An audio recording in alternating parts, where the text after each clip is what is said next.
Yeah that is fine. కానీ visa ఎంత త్వరగా అరేంజ్ చేయగలరు? నేను అన్ని డాక్యుమెంట్స్ని పంపించేస్తాను.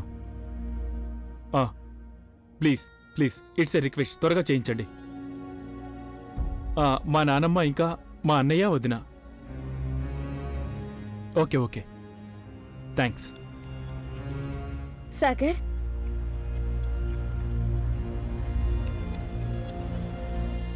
ఇప్పుడు నువ్వు చేస్తున్న పని ఏదైతే ఉందో కరెక్ట్ కాదు సాగర్. ముఖ్యంగా అత్తయ్య గారి విషయంలో చాలా అన్యాయం జరుగుతుంది. ఆవిడ విషయంలో ఆవిడ తన జీవితం అంతా ఇక్కడే గడిపారు, ఈ ఇంట్లో, ఈ ఊర్లోనే. ఇప్పుడు ఆవిడ దూరంగా వేరే దేశానికి తీసుకెళ్ళడం కరెక్ట్ కాదు. చాలా బాధపడుతున్నారు, కంగారు పడుతున్నారు కూడా. ఆవిడ ఒట్టేసినందుకు మాట్లాడలేకపోతున్నారు. సాగర్, ఆవిడ ఎలా అడ్జస్ట్ అవుతారు? కుంగిపోతారేమో. అమ్మగారు, మీకోసం పాలు తీసుకొచ్చాను.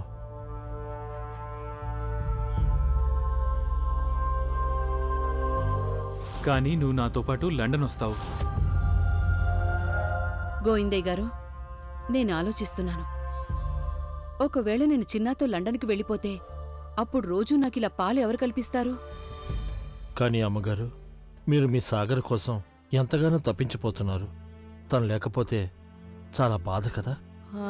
మీరు చెప్పింది కూడా నిజమే. కానీ నా మనవడి కోసం నేను నా ఇంటిని, నా కుటుంబాన్ని వదిలి వెళ్ళిపోవాలా? బాధ అప్పుడు కూడా ఉంటుంది కదా. నాకు పెళ్ళైన తర్వాత ఇదే ఇంటికి నేను కోడలుగా వచ్చాను. అప్పుడే నేను నిర్ణయించుకున్నాను, ఈ ఇంటి నుంచి నా శవమే వెళ్తుందని. కానీ నా పరిస్థితి చూడు. ఒకవైపు నా నిరంజనున్నాడు, మరోవైపు నా చిన్న. గోవిందయ్య గారు, చిన్నా కోసం నేనెంతగానో ప్రేమించి నా నిరంజన్ని వదిలేయాలా? ఈ ముసలి వయసులో నాకెందుకీ బాధలు? కొడుకు మనవడు మధ్య ఎవరినైనా ఒకరినే ఎంచుకోవాలి. సాగర్, నువ్వు చాలా పెద్ద సమస్యలో పడేశావు ఆవిడ్ని. సాగర్, ఆవిడ నీకు నానమ్మ అయితే మరి మీ నాన్నగారికి అమ్మ అవుతుంది కదా. తన కొడుక్కి దూరం అయిందంటే ఆవిడ మనసు తట్టుకోలేదు బాబు.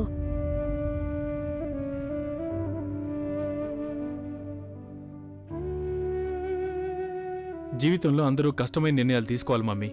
అందరికీ అన్నీ సులభంగా దొరకవు కదా. కొన్ని కోల్పోవాల్సి వస్తుంది, వదిలేయాల్సి వస్తుంది. నేను వదిలేశాను, నువ్వు కూడా వదిలేశావు. నానమ్మ కూడా వదిలేయాల్సి ఉంటుంది. నానమ్మకు తన మనవడు కావాలో తన కొడుకు కావాలో తనే నిర్ణయించుకోవాల్సి ఉంటుంది.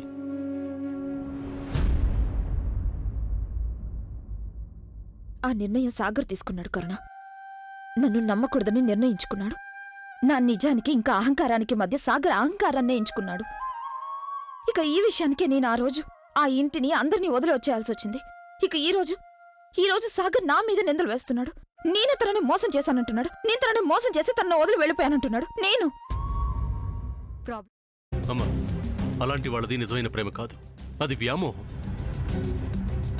ఎగ్జాక్ట్లీ చిన్నత్త, నిజంగా ప్రేమించుకున్న వాళ్ళు అలా చేయరు.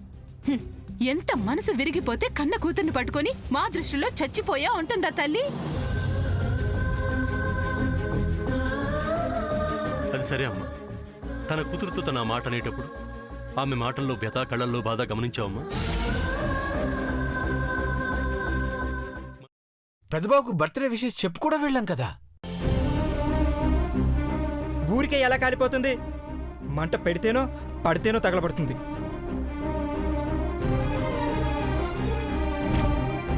కరెక్ట్ చిన్నబాబు, నీకొచ్చినట్టే నాకు డౌట్ వచ్చింది.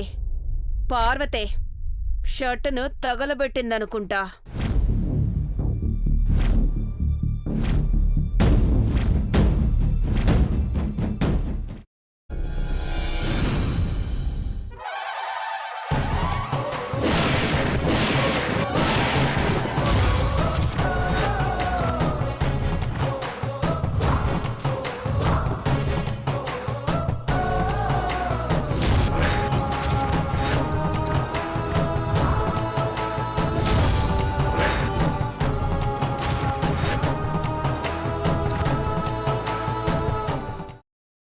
తర్వాత పొట్టు తీసేసి చాప్ చేసి పక్కన పెట్టుకోవాలి.